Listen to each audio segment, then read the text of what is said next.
I had the opportunity to learn about the modern educational theories, but originally I was a sociologist and totally convinced that without quality education, you cannot achieve anything in society. The challenge was how to put all these good ideas in a very replicable, cost-effective, simple way that any teacher, without having a PhD, could transform their learning environments from a really teacher-driven pedagogy into the theory we knew from 100 years ago, into really child-centered, cooperative learning.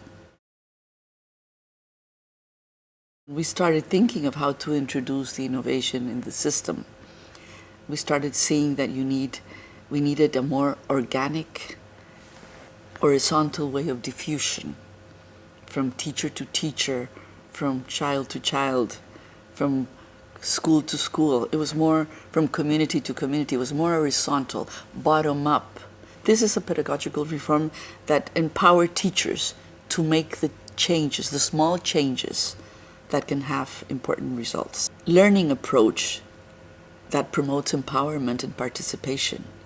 If you have a traditional top-down, teacher-driven pedagogy, you will not touch emotions.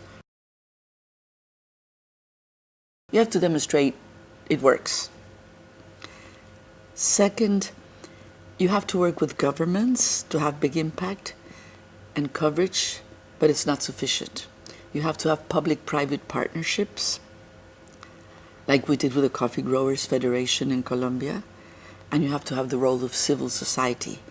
If you have public-private partnerships and civil society supporting you, you can ensure quality and sustainability.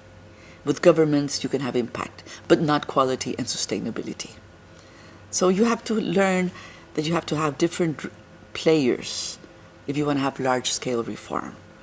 Otherwise, your innovation will just be an innovation at a very local level.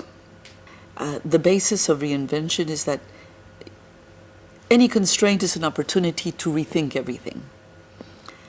And once we had not only the innovation, but the strategy to have big impact, it's the story of Cinderella.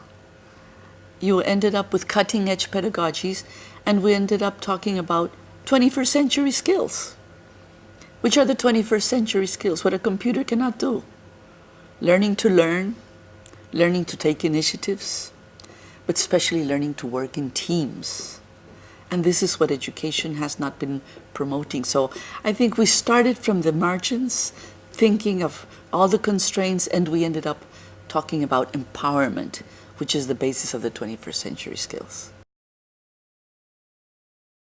This prize will be important for that decision. We want to grow our impact. We want to grow our impact of serving the underserved. So we're going from a program, from a methodology, from a model to a movement. So we have to have a coalition of all partners to make sure that we continue this movement and that there's a legacy for the future generations.